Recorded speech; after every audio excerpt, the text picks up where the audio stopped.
All right, let's get to the NFC. Starts Sunday at 4:30, game 2 of the Sunday tripleheader. Packers at the Eagles. Eagles favored by 4.5 here. The biggest story in this whole deal is Jalen Hurts in concussion protocol. He practiced yesterday, limited participation. That's usually how you come back from the concussions. I'm going to assume that he'll be back out there on Sunday. Yeah, I think we have to assume that at this point. It's. But he hasn't practiced in 2 weeks. This will be his first 3 practices here. Right. I don't think that's a big deal necessarily. It's obviously a huge deal if he's not able to go. But if we assume he's back out there, Philadelphia looks like one of the most dominant teams in the NFL. Their defense is nasty. It can make plays up and down the defense. The back end propped up by those young rookies. Quinyon Mitchell, Cooper DeJean, those guys have been phenomenal on the back end. The defense looks incredible. Vic Fangio has rounded that group out into a really, really formidable unit. And then the offense, when they're healthy, or at least healthier, it's really difficult to stop. They've got the best offensive line in the NFL, one of the top 2 anyway. Obviously, Saquon Barkley put together like an MVP conversation season, 2,000 yards, the 9th guy to do it. A.J. Brown is unstoppable when he's on form. DeVonta Smith is an amazing playmaker. I mean, this is a very difficult offense to stop. So they're elite on both sides of the ball. Just to pull out a number that I think describes Barkley and the way the Eagles' run game has been this year. Overall, if you just look at positive EPA plays on the ground, they're like middle of the pack, 13th. They're not great, but number 3 overall in EPA per play on actual runs. So they're actually dead smack in the middle. When you just look at running back runs, so Saquon, Gainwell, whoever, 39% essential positive EPA. Let's call that success rate. That's 16th in the NFL. So down for down, Eagles run game, if you're just looking at success percentage, it's not great. Number 3 in EPA per play. Those are the 50-yard plays that happened in week 1 in Brazil, right? The 50-yard plays, the 60-yard runs that Saquon has been known for. The fact that they always have that possibility. Yeah. They always have the A.J. Brown down the field possibility. DeVonta Smith, big plays. To me, that's what makes the Eagles so dangerous. They could play this slow, methodical style and get to 3rd and short and push it, but then it's the big plays and all of the second half running that Saquon's done, and that's what beat up the Packers in week 1, and I think that's what's going to make the Eagles so dangerous. Well, this is kind of like this style of running back was used as a stick to beat somebody like Barry Sanders with, right? Like, he takes too many negative play. Like Walter Payton is a better running back than Barry Sanders because he always fell forward, never die easy, always gain positive yardage. And number 1, that's not really true. Number 2, the difference between the two is like 60 yards in a season or whatever, which when you factor in, okay, on the negative side, you've got like 60 yards here. And on the positive side, you've got, look, it's Barry Sanders, right? Saquon Barkley has always been that style of player, which is when you're debating him, it's like, he's always trying to bounce it outside. He's always looking for that home run hit. And on a bad team, that can be a problem because the holes aren't necessarily there, and he is trying to bounce everything outside, and he's turning what isn't a good situation into a maybe worse situation, trying to make it into something positive. And that's why when he's with the Giants a lot of the time, you're like, he's obviously amazing, but like it's not making that big of an impact. But suddenly you put him behind one of the best offensive lines in the NFL, and you are routinely getting him through to the second level. So suddenly now that the situation's already good, and this home run ability and the inclination to try and turn it into a home run at any given situation is what turns 7 yards into 72 yards and a touchdown. And that's how you get to 2,000 yards. And we're talking about, is he an MVP? Like his skill set is a catalyst for an even better run game. It's a turbocharger for the offense. Like even though, as you said, on a down-to-down basis, like their run game might not be significantly more efficient succeeding on any given down, when it succeeds, Saquon Barkley is able to turn that into a dramatically more positive play. Yeah, and that's how he's always been, right? He was like, that was the scouting report for him at Penn State. And like you said, if you don't have as many big play opportunities in a Giants offense, you don't feel that as much. That's where the fit with the Eagles has been outstanding. So one of the guys trying to stop that, Edgerrin Cooper on the other side, we've talked about him a ton on the show, and I think the rest of the league's kind of raving about him as well. Hasn't played a ton of football this year, but an absolute hammer against the run.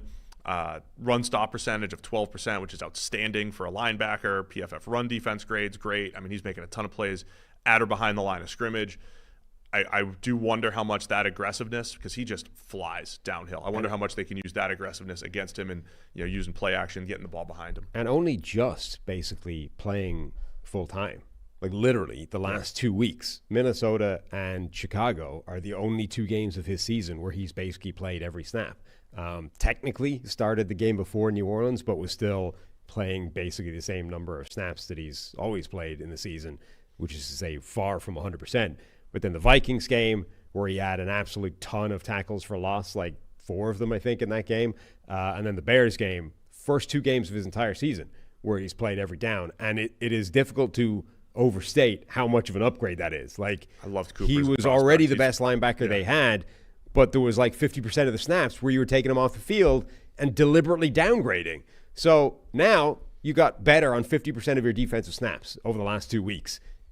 That's going to continue in the playoffs. I think it's huge in a game like this. I think, the Packers defense, though, still, probably better up front and, more stout against the run than they were in previous years, but still kind of have those lulls. And it's exactly how I described it in Brazil in week 1, right? It's just gap controls off sometimes. And that's what makes Saquon Barkley so dangerous. You mess up one assignment up front, and that's when he can take it to the house. So I think the Eagles' run game has a chance to be dangerous. Cooper has a chance to, shut it down, create some of those negative plays.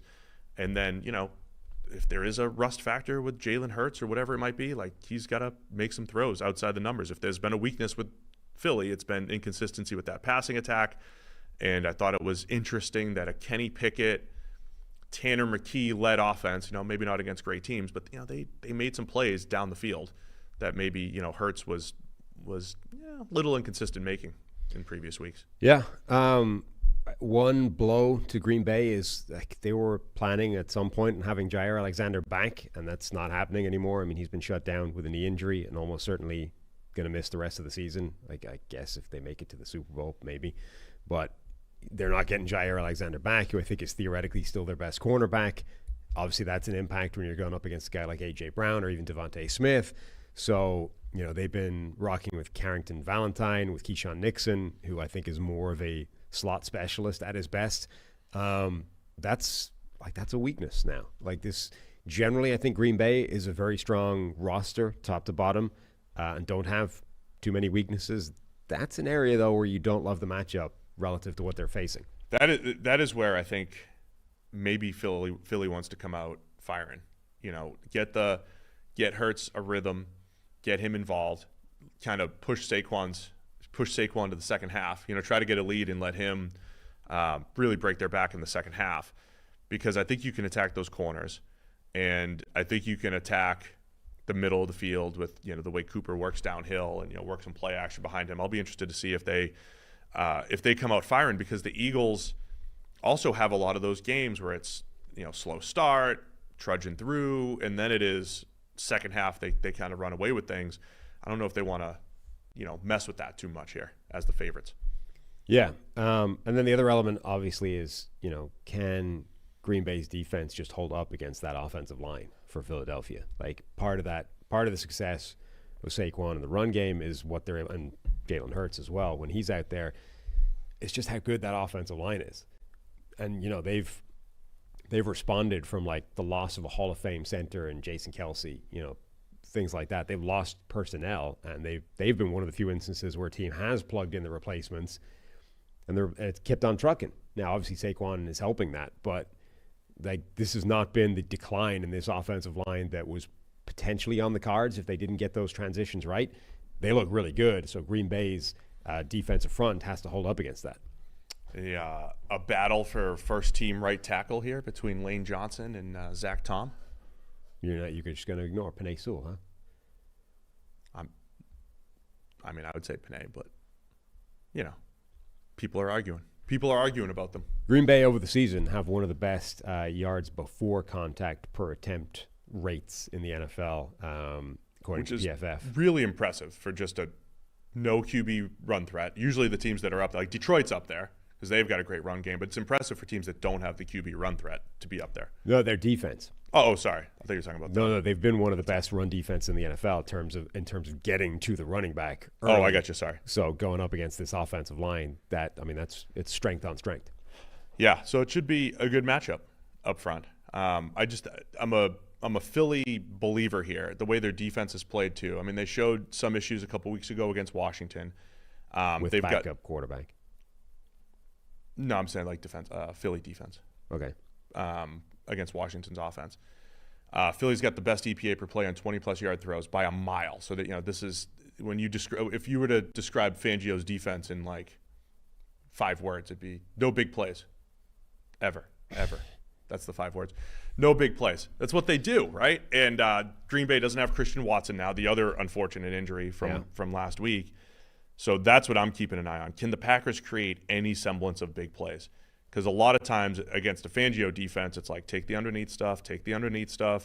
But at some point, you're going to have to flip the field. And I think the Eagles are going to have a chance to score some points here. And so Jordan Love's got to play special. And, Dontavian Wicks, Romeo Doubs, Jaden Reed, it's on those guys. Malik Heath, those guys to make plays. No sooner had we decided maybe there was something to the Toyotathon quarterback, he stopped playing like that. So Toyotathon's over. Is it? When does it stop? I think it goes through Christmas. Christmas? Yeah. Then it's out? Okay, maybe it is exactly that then.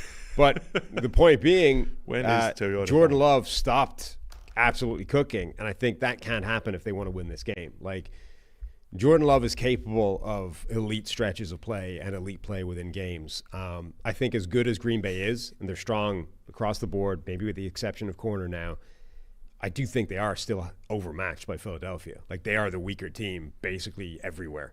So the way to bridge that has got to be Jordan Love. If he doesn't play his best football, I don't think the Packers win. Toyotathon is from, according to Google AI, November 15th through January 6th. Oh, so it runs through the regular season. So then it holds. What? He just got hurt last week. Right. He wasn't playing well before he got hurt. He didn't play lights out against Minnesota. He didn't play lights out against New Orleans. He was fine against Minnesota. Fine is not elite. Fine is not he bounced back to where he was last season where he looked like the best quarterback in the NFL. There was a stretch at the beginning of Toyotathon where he looked like he just found that play, and then it disappeared. I'll tell you what's interesting looking at Jordan Love's breakdown here. It kind of reminds me of the way I've described the Texans. Like there's this ceiling that exists out there that hasn't been approached yet. Jordan Love, when he went on his run last year, I'll just use PFF game grades just as a proxy here. 86, 91, 90, 83. He had 6 games at 83 plus last year. 83 is a really good game grade. He had a bunch over 90. This year, only 1 game over 83. And so Green Bay's converted a little bit to more of a Josh Jacobs run first type of approach. They're rushing over expectation in the first half is number 1 in the NFL. They've morphed into more of a run first type of team, taking some pressure off the passing attack, right? But we also haven't seen the high end Jordan Love. We haven't seen that yet. Whereas last year, that was what we were raving about. Was like, dude, he didn't miss a throw in this game and was making spectacular throws left and right. That happened 5, 6, 7 times last year. Has there been a game this year where you're like, man, this is on point, start to finish Jordan Love? So does it come out at some point, or did he just kind of like come back down to earth a little bit, in part because you've got this more run first type of attack this year? What I think is the big difference between his run last year and what we've seen this year is last season, from the moment he started that run, where it was another one of those, a switch is flipped. And all of a sudden, he's gone from this like wildly inconsistent, wildly inaccurate quarterback where even the good plays were like not where he wanted them ball location wise, to suddenly everything was like he was just walking it out there and handing it to a receiver in the perfect spot, right? Yeah. He had 8 games from the moment that run started last season with multiple big time throws in the game. You know how many he has this year since the sort of midway Doesn't point? Feel same like area? A lot. One game with multiple big time throws, and that game was 2. So none of the 4 games that he had last season, 1 game with multiple big time throws, and that was 2. He's had like 2, 4, 6 total big time throws since that run, since the same point last year where he kind of flipped that switch and became that incredible big play machine. Overall, his big time throw rate is 2 percentage points lower than it was last year with basically the same turnover worthy play margin. Point being, Jordan Love has been fine this year. He's been good. He's had stretches where he's been excellent. What he has not been has been that big play, the big game hunter, where he's been able to make massive field flipping, game changing plays on a regular basis. And that was happening last season. I think they need that guy for the playoffs, including in the first playoff game. Yeah, against Dallas, right? In that wild card game, they're blitzing him or he's under pressure on 3rd and 10, and he's back foot, putting it on somebody 20 yards down the field. I mean, he was spectacular at times last year. I do think they need more of that as far as if they're going to go on a run here. Mm-hmm. And the Packers are an interesting team where all 5 losses, 2 against the Lions, 2 against the Vikings, and 1 against this Eagles team, right? All the top 2. That's the top 2 seeds in the NFC. And then the 5 seed, who has the 3rd best record, the 2nd best record. The Packers, I believe, have 1 loss that wasn't within the division. That's the Eagles. Yeah. So they've basically all 5 losses are against the 3 best other teams in the NFC. They're 10 or 11-1 against teams that are not the NFC North. Yeah. It's pretty impressive. Yeah, they've been very good, but it's not exactly this like, can the Dolphins beat good teams type of question. It's like, can the Packers beat the best teams? Right. Their season is, can the Packers beat number 1 seed type teams, right? Because those are the three teams that have beaten them this year. Were all vying for the number 1 seed right up until the end, essentially.